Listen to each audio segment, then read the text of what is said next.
साथियों नमस्कार। अब बस 5 कहानियां जो आपको अपने लक्ष्य तक ले जाने को मजबूर कर देगी। यदि यह कहानी ध्यान से सुन लेंगे तो आपका हर काम पूरा होगा।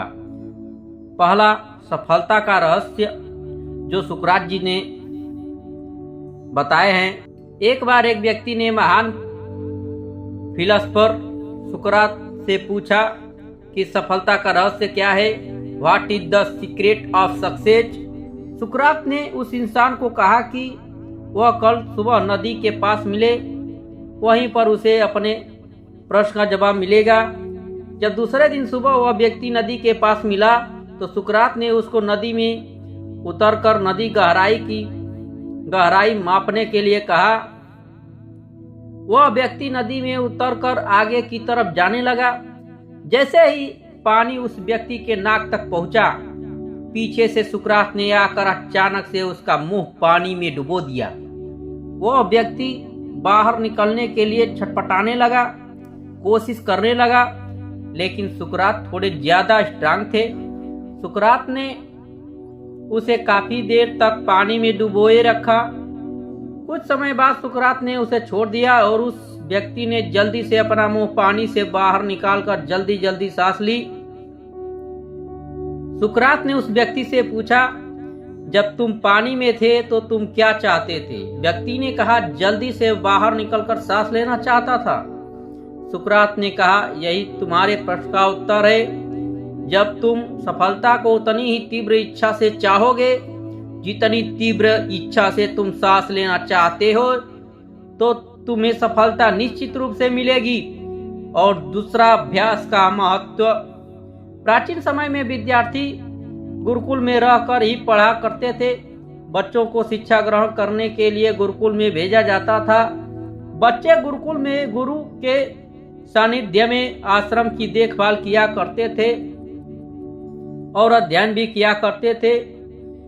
बरदराज को भी सभी की तरह गुरुकुल भेज दिया गया। वहां आश्रम में अपने साथियों के साथ घुलने मिलने लगा, लेकिन वह पढ़ने में बहुत ही कमजोर था। गुरुजी की कोई भी बात उसके बहुत कम समझ में आती थी। इस कारण सभी के बीच वह उपहास का कारण बनता है। उसके सारे साथी अगली कक्षा में चले गए, लेकिन वो आगे नहीं बढ़ पाया।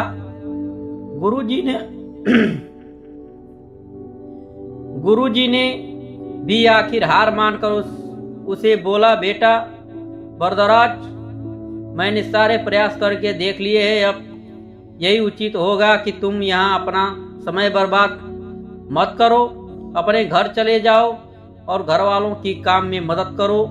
बरदराज ने भी सोचा कि शायद विद्या मेरी किस्मत में नहीं है, और भारी मन में गुरुकुल से घर के लिए निकल गया। दोपहर का समय था। रास्ते में उसे प्यास लगने लगी। इधर उधर देखने पर उसने पाया कि थोड़ी दूर पर ही कुछ महिलाएं कुएं से पानी भर रही थी। वह कुएं के पास गया। वहां पत्थरों पर रस्सी के आने जाने के निशान बने हुए थे। उसने महिलाओं से पूछा, यह निशान आपने कैसे बनाए? तो एक महिला ने जवाब दिया, बेटे यह निशान हमने नहीं बनाए, यह तो पानी खींचते समय इस कोमल रस्सी के बार बार आने जाने से ठोस पत्थर पर भी ऐसे निशान बन गए हैं। बरदराज सोच में पड़ गया। उसने विचार किया कि जब एक कोमल से रस्सी के बार बार आने जाने से एक ठोस पत्थर पर गहरे निशान बन सकते हैं, तो निरंतर अभ्यास से विद्या ग्रहण क्यों नहीं कर सकता। बरदराज ढेर सारे उत्साह के साथ वापस गुरुकुल आया और अथक कड़ी मेहनत की। गुरुजी ने भी खुश होकर भरपूर सहयोग किया। कुछ ही सालों बाद यही मंदबुद्धि बालक बरदराज आगे चलकर संस्कृत व्याकरण का महान विद्वान बना, जिसने लघु सिद्धांत कौमुदी, मध्य सिद्धांत कौमुदी, सार सिद्धांत कौमुदी, गिरवाड़ पद मंजरी की रचना की। शिक्षा, इससे क्या आपको सीख मिला? दोस्तों, अभ्यास की शक्ति का तो कहना ही क्या है। यह आपके हर समस्या और सपने को पूरा करेगी। अभ्यास बहुत जरूरी है, चाहे वो खेल में हो, पढ़ाई में हो या किसी और चीज में। बिना अभ्यास के आप सफल नहीं हो सकते। अगर आप बिना अभ्यास के केवल किस्मत के भरोसे बैठे रहोगे तो आखिर में आपको पछतावे के सिवा और कुछ हाथ नहीं लगेगा। इसलिए अभ्यास के साथ धैर्य, परिश्रम और लगन रखकर आप अपनी मंजिल को पाने के लिए जुट जाएं। तीसरा, अभिनव बिंद्रा जिद और जुनून ने दिलाया गोल्ड। ओलंपिक में भारत को गोल्ड मेडल मिलने से हर भारतवासी खुशी से झूम उठा। बिंद्रा की जिद और जुनूनी ने उन्हें इस मुकाम पर पहुंचाया। बैंकॉक में हुए वर्ल्ड शूटिंग चैंपियन में बिंद्रा की टीम में रही इंटरनेशनल शूटर चेता चौधरी ने कहा कि बिंद्रा ने जो कहा वह कर दिखाया। श्वेता मामूली अंतर से ओलंपिक टीम में जगह बनाने में नाकाम रही। श्वेता ने बताया कि बिंद्रा ओलंपिक गोल्ड के लिए पिछले 4 साल से अनवरत मेहनत कर रहे थे। बिंद्रा ने जो कहा वह कर दिखाया। ऐसे बदली दुनिया। श्वेता बताती है कि एथेंस ओलंपिक के बाद अभिनव के व्यवहार में चेंज आया। एथेंस ओलंपिक में पदक हासिल न करने के बाद ही उन्होंने निश्चय कर लिया था कि वह अगला मौका बीजिंग ओलंपिक नहीं गवाएगा। एक स्मरण सुनते हुए श्वेता ने कहा कि बैंकॉक में वर्ल्ड चैंपियन के दौरान जब भारतीय टीम ने अन्य शूटर शाम को शहर घूमने गए थे, बिंद्रा जिम में एक्सरसाइज कर रहे थे। शायद अभिनव को एथेंस ओलंपिक में पदक नहीं जीतने का सदमा ऐसे लगा कि उनके व्यवहार में काफी परिवर्तन आ गया। उसके बाद से वह रिजर्व रहने लगे। इसके पहले वह साथियों के बीच आकर हंसी मजाक करते थे। इसके बाद वह लगातार विदेशों में जाकर प्रैक्टिस करते थे। श्वेता ने बताया कि बिंद्रा ने स्वयं ही अपने लिए प्राइवेट कोच पद कॉलेजिस्ट व फिजियो नियुक्त किया था। इसके बावजूद छोटी प्रतियोगिताओं में उनके मेडल न जीतने पर कई बार उनकी आलोचना भी हुई, परंतु उनको जानने वाले जानते थे कि अभिनव में वह क्षमता है जो वक्त आने पर बड़ी प्रतियोगिता में अश्व दिखाएगा। उनका टारगेट ओलंपिक ही था। चौथा, भारत रत्न प्राप्त डॉक्टर एपीजे अब्दुल कलाम। अब्दुल कलाम का जन्म 15 अक्टूबर 1931 को तमिलनाडु के गांव धनुषकोडी में हुआ था। इनके पिता मछुआरों को किराए पर नाव देते थे। कलाम ने अपनी पढ़ाई के लिए धन की पूर्ति हेतु अखबार बेचने का कार्य भी किया। डॉक्टर कलाम ने जीवन में अनेक चुनौतियों का सामना किया। उनका जीवन सदा संघर्षशील रहने वाले एक ऐसे व्यक्ति की कहानी है जिसने कभी हार नहीं मानी तथा देश हित में अपना सर्वस्व न्यौछावर करते हुए सदा उत्कृष्टता के पथ पर चलते रहे। 71 वर्ष की आयु में भी वह अथक परिश्रम करते हुए भारत को सुपर पावर बनाने की ओर प्रयासरत थे।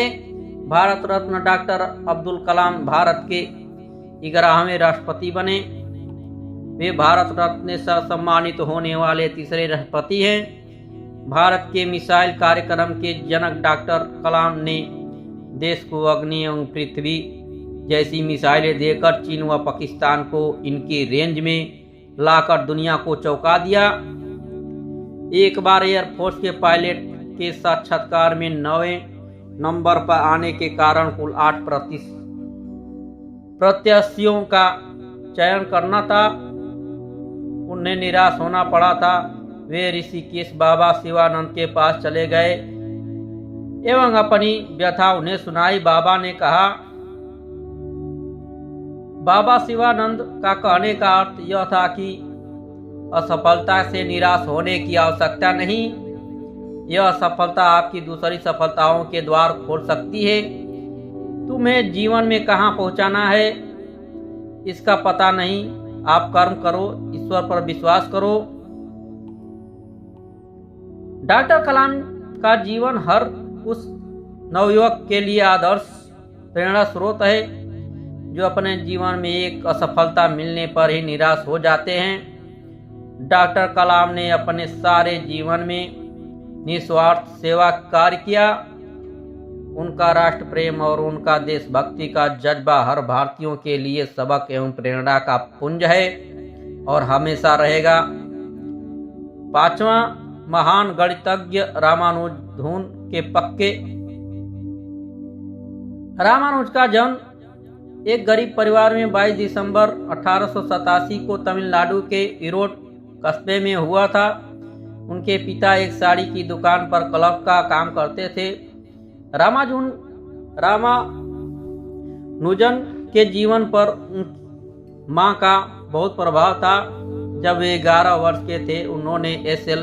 लोनी द्वारा लिखित गणित की किताब की पूरी मास्टरी कर ली थी। गणित का ज्ञान तो जैसे उन्हें ईश्वर के यहाँ से ही मिला था। 14 वर्ष की उम्र में उन्हें मेरिट सर्टिफिकेट एवं कई अवार्ड मिले।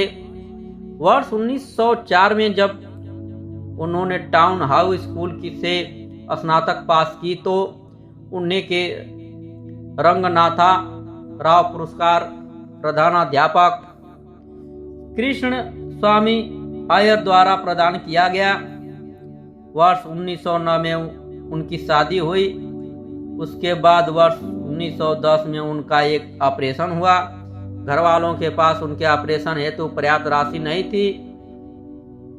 एक डॉक्टर ने उनका मुफ्त में यह ऑपरेशन किया था। इस ऑपरेशन के बाद रामानुजन नौकरी की तलाश में जुट गए। वे मद्रास में जगह जगह नौकरी के लिए घूमे। इसके लिए उन्होंने ट्यूशन भी किए। वे पुनः बीमार पड़ गए। इसी बीच में गणित में अपना कार्य करते रहे। ठीक होने के बाद उनका संपर्क नेल्लौर के जिला कलेक्टर रामचंद्र राव से हुआ। वह रामानुजन के गणित में कार्य से बेहद प्रभावित हुए। उन्होंने रामानुजन की आर्थिक मदद भी की। वर्ष 1912 में उन्हें मद्रास में चीफ अकाउंटेंट के ऑफिस में क्लर्क की नौकरी भी मिल गई। वे ऑफिस का कार्य जल्दी पूरा करने के बाद गणित का रिसर्च करते रहते। इसके बाद वे इंग्लैंड चले गए। वहां उनके कार्य को खूब प्रशंसा मिली। उनके गणित के अनूठे ज्ञान को खूब सराहना मिली। वर्ष 1918 में उन्हें ट्रिनिटी कॉलेज कैम्ब्रिज का फेलो चुना गया। वह पहले भारतीय थे जिन्होंने इस सम्मान का पोजीशन के लिए चुना गया।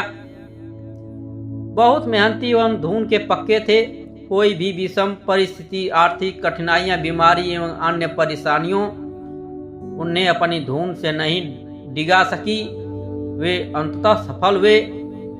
आज उन्हें विश्व के महान गणितज्ञ में शुमार किया जाता है और 32 वर्ष की छोटी उम्र में ही इस प्रतिभाशाली व्यक्ति ने देहावसान हो गया।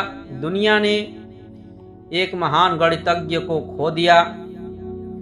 साथियों, यदि आप लोगों को सीख मिली हो ऐसा ही वीडियो और कहानी सुनने के लिए प्लीज मेरे चैनल को लाइक और सब्सक्राइब जरूर कर लीजिए और अपने दोस्तों के साथ शेयर करिए। जय हिंद, वंदे मातरम।